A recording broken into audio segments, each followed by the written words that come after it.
Be doing an intro to financial statements and fundamental analysis. This is looking over a company's fundamentals, their income, their cash flow, things like this, and really getting into that. So let's get right into it. First, we'll start with some vocabulary that you need to know before we can get further into this. The price to earnings ratio, which is the PE ratio, it compares the price of a stock to its earnings. A ratio of 10 means that for every $1 in company earnings per share, people are willing to pay $10 per share to buy the stock. Next, we have the dividend payout ratio. This shows the amount of companies' earnings that are paid to investors. Use it to determine the actual cash return you will get by buying and holding a share of a stock. A dividend payout ratio is the yearly dividend per share divided by earnings per share. Return on sales tests how efficiently a company is running its operations by measuring the profit produced per dollar of sales. Return on sales is net income before taxes divided by sales. Here's some continued terms. I'm not going to go through all of them. We have return on assets, return on equity. Operating margin is the operating profit divided by net sales or revenues. So moving on, what is the financial analysis that I'm talking about? It's an overview of a company's financial condition and activities within time frame, generally released at the end of the fiscal year. It's an important part of financial analysis of a company. There's technical analysis and fundamental or financial analysis. The main statements are the income statement, balance sheet, and cash flow statement, which we'll get more into. And investors analyze these statements to measure how profitable or stable a company is or isn't. Why is this important? Income statements are generally found at the beginning of a company's financial statement. It is a metric for assessing profitability, the ability to generate income, and it shows financial performance such as sales, cost of sales, operating expenses, and other expenses.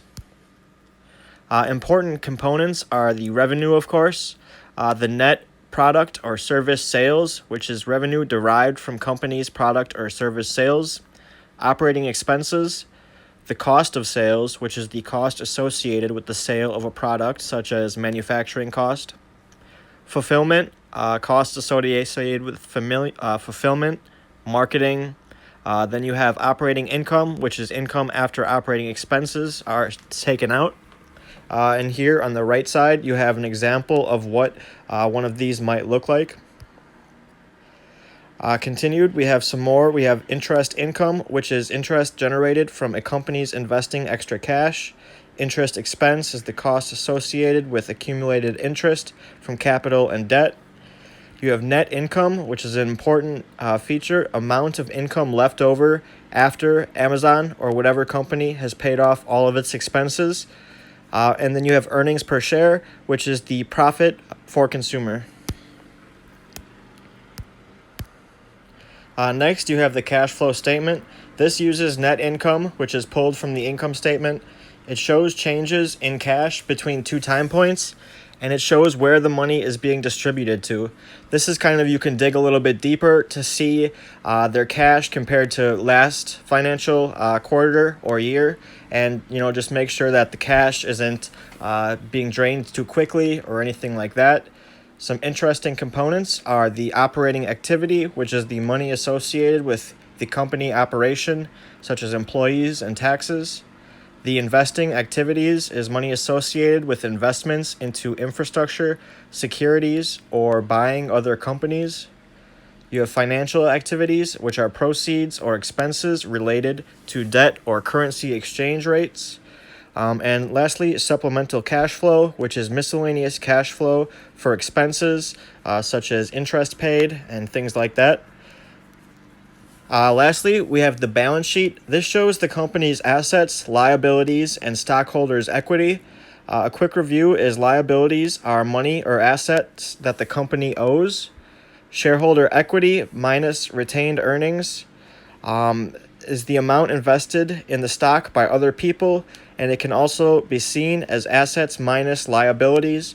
That's how you find out what the company is worth as a balance of cash.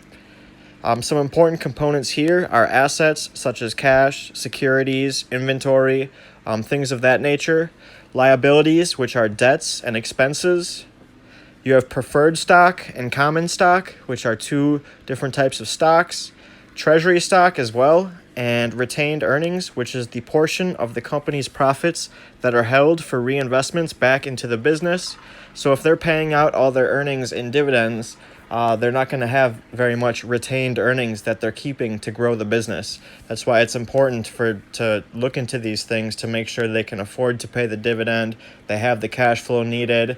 They're growing their fundamentals, and they're a growing company.